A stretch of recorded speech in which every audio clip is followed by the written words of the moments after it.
sua casa, deixa os seus parentes, deixa a sua família e vai para uma terra que eu te mostrarei.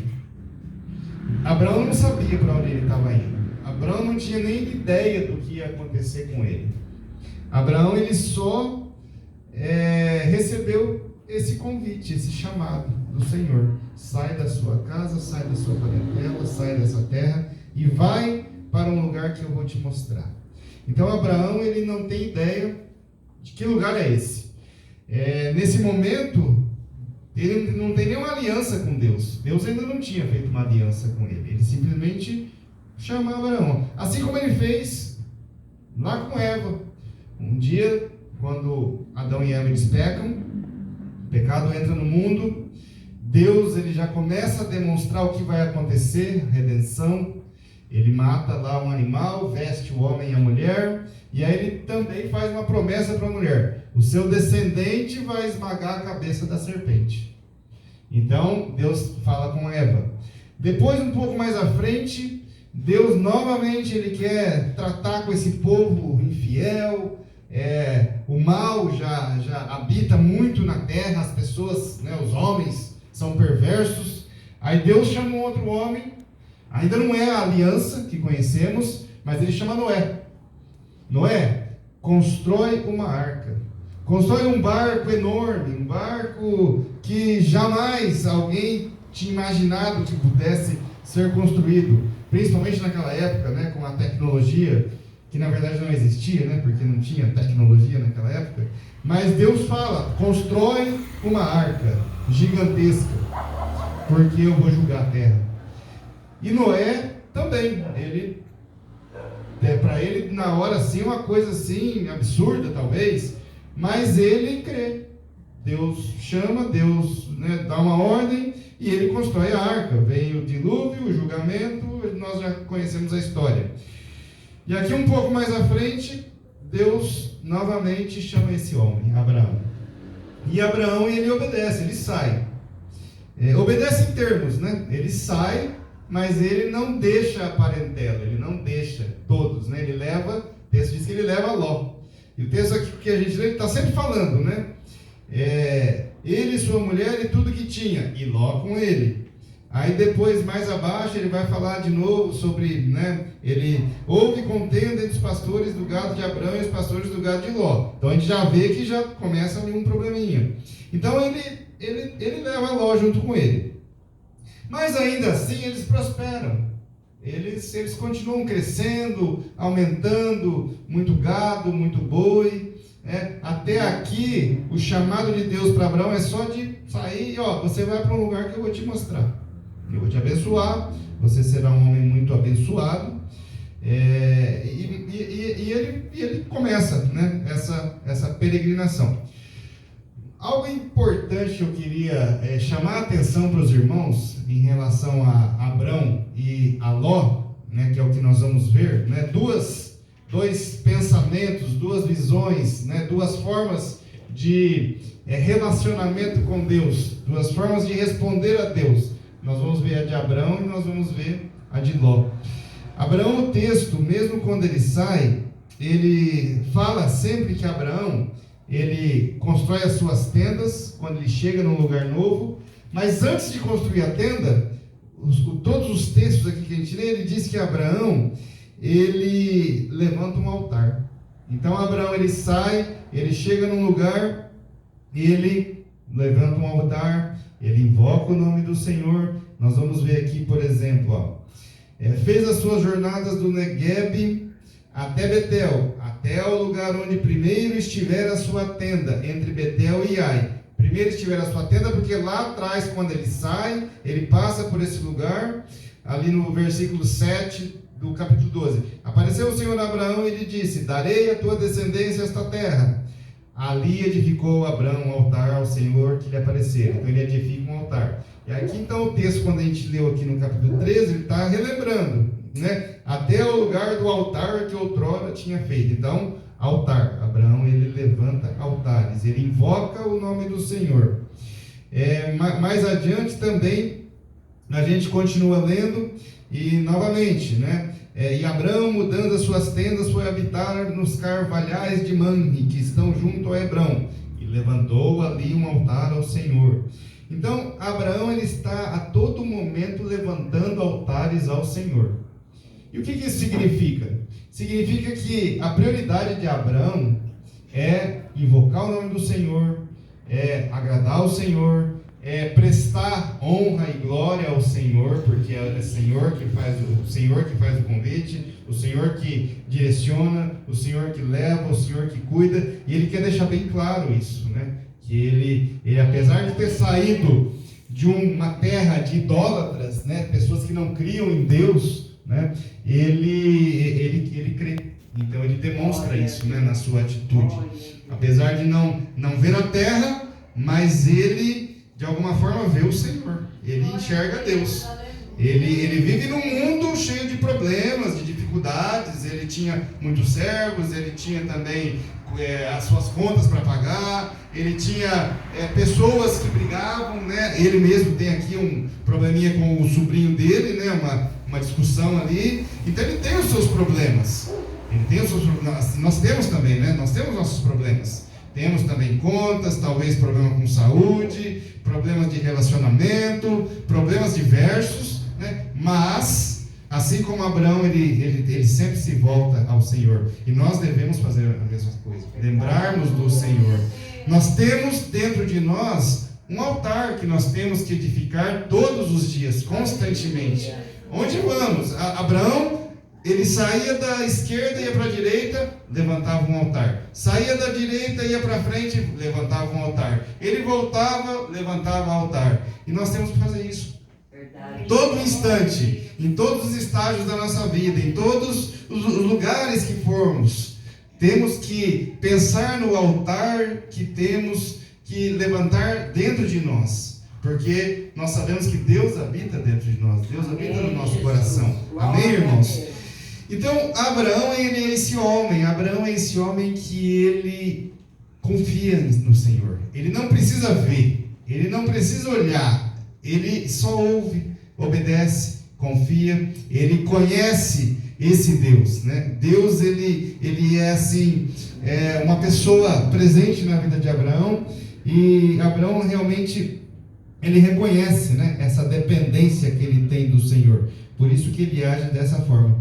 Mas nós temos aqui esse momento onde Abraão, ele começa a perceber que os pastores que ele tem, os seus servos, eles começam a ter problemas com os pastores de Ló. Então nós temos basicamente duas famílias. Temos a família de Abraão, ele tem servos, ele tem rebanho. Como ele tem muito rebanho, ele precisa dos pastores para cuidar do rebanho, para alimentar, né, para aparar ali as ovelhas. E o seu sobrinho Ló também tem. O Ló também tem muitas posses, tem muitos, né, rebanho, então ele também tem muitos pastores. E o que acontece? Como eles crescem demais, eles são muito abençoados por Deus, né? Aumentam o seu patrimônio, os seus animais. A terra onde eles habitam se torna muito pequena. Então já não tem mais pasto para tanto rebanho, né? Já começa a ter problema, porque os pastores de Abraão querem levar o rebanho para beber água no rio, mas os de Ló também querem. Então eles começam a ter problema. Aí Abraão chega e olha para Ló e fala: olha, seguinte, nós somos parentes chegados, você é meu sobrinho, eu te amo, eu quero ver você bem, não quero ter problema. Então vamos fazer o seguinte: você escolhe para onde você quer ir. Aqui o lugar aqui é muito grande, né? E a gente não consegue mais ficar junto. Então, se você for para a direita, eu vou para a esquerda. Se você for para a esquerda, eu vou para a direita. Porque assim nós podemos encontrar um lugar melhor que comporte, né, todos nós. Você com seus pastores, sua família, seus filhos, e eu com a minha família. Eu vou cuidar do meu rebanho, meus pastores. Então, você é quem vai fazer essa escolha. E Ló é diferente de Abraão. Ló, em nenhum momento aqui no texto, nós vemos o relato sobre a vida de Ló, dizendo que ele também tem essa preocupação de levantar os altares. Então, eles andam, chegam no lugar, Abraão, ele edifica um altar. invoca o nome do Senhor. Depois ele vai levantar suas tendas, para que eles possam passar ali e ficar naquele lugar durante um tempo. Ló, ele já chega e já levanta a tenda e já monta um acampamento, e ele não se preocupa com o Senhor. Ele não se preocupa com o altar. Amém, irmãos? Estão conseguindo entender o texto? E aí, quando Ló, ele recebe essa proposta de Abraão, ele olha, o texto diz aqui, levantou Ló os olhos e viu toda a campina do Jordão, que era toda bem regada, né? Então essa campina do Jordão, ela era regada, e o texto aqui, o autor aqui, o escritor, ele deixa claro que ela era regada como o jardim do Senhor, que nós sabemos que o jardim do Senhor era regado, né? Pelos rios. A terra do Egito, o rio Nilo, que rega, né? O Egito era naquela época a região que tinha mais possibilidade de crescimento, né? Lavoura, porque o rio Nilo muito grande regava aquela região. E como quem vai para Zoar, que era uma região também que muito verde, né? Porque tinha muitos rios ali também. Então ele olha para as campinas do Jordão e ele vê isso. Muito verde, muita pastagem, o rebanho, os rios, né, que estavam ali, o Rio Jordão. E obviamente que ele escolhe aquele lado. Vai, para lá que eu vou. É para lá que tem o pasto, é para lá que tem o rio, é para lá que eu vou conseguir, né, colocar ali o meu rebanho. E essa é a escolha que ele faz. Interessante que o autor, ele mostra que Ló faz essa escolha. Só que aqui no final do texto, o último versículo que nós lemos, o autor, ele nos dá uma dica. Ló fez uma escolha, mas ele fez a escolha errada. Por que ele fez a escolha errada? Os homens, diz aqui, então Ló escolheu para si toda a campina do Jordão e partiu para o oriente, separaram-se um do outro. Habitou Abrão na terra de Canaã, e Ló nas cidades da campina. E o que ele fez quando ele chega lá na campina que ele escolhe? Ele levanta o altar? Ele invoca o nome do Senhor? Não. O texto diz, e ia armando as suas tendas até Sodoma. Aí o que o autor fala sobre Sodoma, que é a cidade, né, maior ali da região? Ora, os homens de Sodoma eram maus e grandes pecadores contra o Senhor. Então o autor já diz, ele fez a escolha errada, ele escolheu um lugar que é mal, as pessoas são pecadoras, está tudo errado. Mas o que eu quero chamar a atenção dos irmãos aqui, é que isso aqui tem muito a ver com a nossa vida. Porque não adianta nada nós lermos a palavra, meditarmos na palavra, refletirmos na palavra, e a palavra não falar nada relacionado com a nossa vida. O que isso aqui tem a ver comigo? O que isso aqui tem a ver com vocês? E é isso que nós vamos meditar um pouquinho aqui.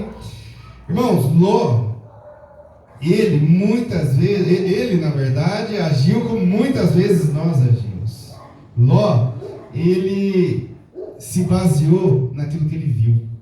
Ele se baseou naquilo que os seus olhos conseguiram ver e cobiçar, né? Ele não pensou que a cidade era mal, que os homens eram pecadores, que aquele lugar era ruim, né? Ele viu a planície, ele viu o rio, ele viu o verde, os pastos. Então ele foi pelo que ele viu, ele andou pelas suas vistas, diferente de Abraão, porque Abraão, o texto deixa claro desde o começo aqui, quando ele é chamado, que Deus não falou para ele, olha, vou te dar uma visão, você vai ver a terra, como que ela é, e é para lá que eu quero que você vai. Não. O texto diz que sai da sua terra, da sua parentela, e vai para um lugar que eu vou te mostrar. Então a gente percebe que Abraão, ele não é à toa que ele é conhecido como o pai da fé, porque Abraão, ele anda e ele caminha baseado naquilo que ele não viu. Amém, irmãos? Ele anda baseado naquilo que ele ouviu do Senhor, o chamado, a fé que tinha no coração dele, que Deus deu a ele. Nós falamos no último domingo, né, que o irmão aqui compartilhou sobre a fé é um dom, né, é uma dádiva de Deus, é aquilo que Deus coloca no nosso coração. Então Abraão, ele vive pela fé, ele é o pai da fé, não à toa, porque ele anda confiando nas promessas do Senhor. Ele sabia que Deus já tinha prometido né? Aquele descendente que ia esmagar a serpente. Deus promete aqui uma terra. Deus depois promete para ele que ele vai ser um pai de muitas nações. Lembra que eu comentei que Abrão, né, no texto que nós estamos lendo, o nome dele é Abrão, né? Grande pai, né? Lembra que a gente conversou sobre isso na última vez? Grande pai. Depois Deus muda para Abrão, pai de uma grande multidão, né? Então Abraão, ele vive baseado nessas promessas, ele vive baseado naquilo que ele não viu, naquilo que ele simplesmente ouviu. Por quê? Porque ele confia no Deus da sua salvação, ele confia no Deus Jeová, que cuida da vida dele, cuida da família dele, aquele Deus que criou o mundo. Ele sabia que Deus era o Criador, que Deus era aquele que ia realmente cuidar da sua vida, que ia poder mudar a sua história. Então Abraão, ele anda baseado naquilo que ele não vê, baseado na fé, baseado naquilo que o Senhor coloca no seu coração. E Ló é isso aqui. Ló, ele simplesmente se baseia naquilo que ele vê. Ele se baseia naquilo. Por quê? Porque ele não tem fé. Porque ele não crê. Ele não tem tempo para Deus. Ele não tem tempo. Ele chega num lugar, ele já precisa construir a sua casa, a sua cabana, a sua tenda. Deus, eu não tenho, eu não posso. Eu estou muito ocupado. Olha quanto rebanho eu tenho para cuidar. Olha quanta gente eu tenho para cuidar, quantos servos, né? Minha esposa, meus filhos. Então é muita coisa para eu me preocupar. Não dá, não tenho tempo para Deus. Então, irmãos, o que eu queria meditar e refletir nessa noite é: como é que anda a nossa vida? Estamos andando pela fé ou estamos andando pelas vistas? Eu faço somente porque eu vejo? Eu faço somente porque eu tenho dentro de mim a concepção de Tomé, quando Jesus ressuscita? Não.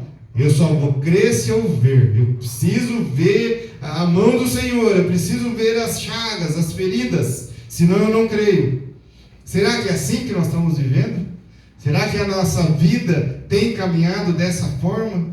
Será que eu estou só vivendo, só porque Deus me mostra, Deus faz um milagre, porque Deus ele faz isso ou faz aquilo? Ou será que eu estou vivendo porque eu confio no Deus da minha salvação? Amém, irmãos? Eu confio nesse Deus, esse Deus que mesmo que eu esteja sofrendo, mesmo que eu esteja amargurado, mesmo que eu esteja angustiado, o dia não foi bom, a minha vida, eu estou passando por um momento difícil, está muito difícil viver, está muito difícil continuar caminhando, mas, irmãos, nós temos um Deus que Ele nos socorre nos momentos de aflição, nos momentos difíceis. É nessa hora que nós precisamos olhar para Ele, irmãos.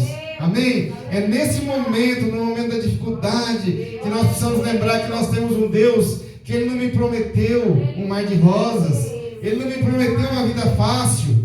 Ele não me prometeu riquezas. Ele não prometeu essas coisas. Ele prometeu que Ele estaria comigo em todos os momentos. Amém, irmãos? Então, em todos os momentos, Deus está conosco. Às vezes parece que Ele se esqueceu. Às vezes parece que Ele não lembra de nós. Parece que Ele está sempre atrasado. Mas, irmãos, Ele não está. Deus, Ele conhece o nosso coração, Ele conhece a sua vida, Ele conhece o seu sofrimento, Ele conhece as suas necessidades. E Ele vai estar presente na hora certa, irmãos. Amém? Então, que nós possamos ter isso no nosso coração, que nós temos um Deus que é um Deus presente, é um Deus que Ele não se esquece nunca de nós, Ele sempre vai estar conosco.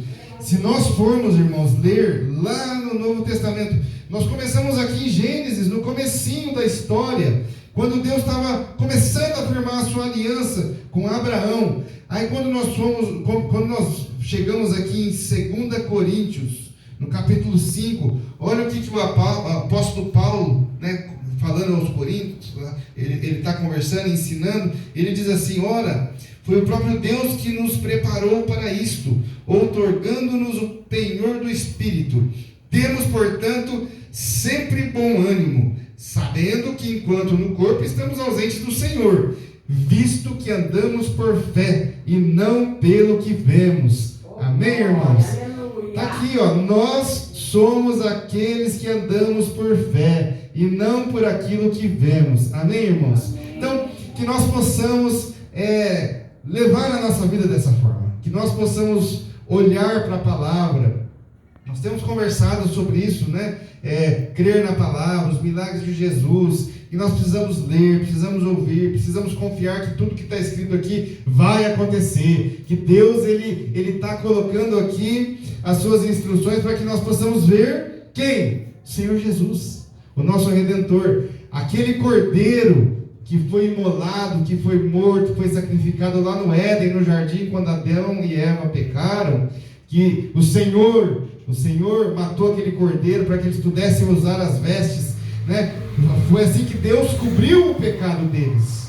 Esse cordeiro, ele é o mesmo que morreu aqui no Novo Testamento, o mesmo que morreu, levou sobre si os nossos pecados, ressuscitou ao terceiro dia e nos perdoou dos nossos pecados, irmãos. Então a Bíblia, ela fala sobre isso. Então ela começa no Gênesis, ela passa por Abraão, passou por Noé, e essa história, a história é que nós podemos confiar nesse Deus. Ele não vai nos deixar, não vai nos abandonar. Então, irmãos, que nós possamos realmente compreender isso aqui. Que sejamos pessoas que andam pela fé, que não andam pelas vistas.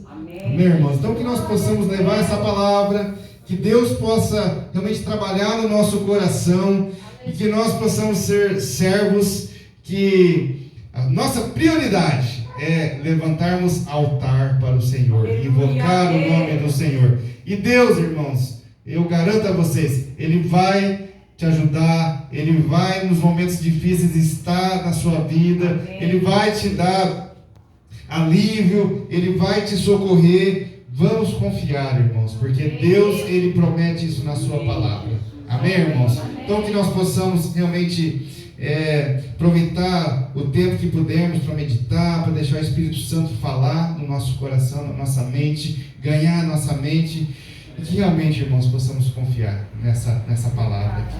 Amém, irmãos? Agradeço de novo a oportunidade de estar com vocês, sempre um privilégio, uma honra poder compartilhar com vocês aqui, e que realmente o nosso Senhor possa abençoar a vida de vocês. Amém?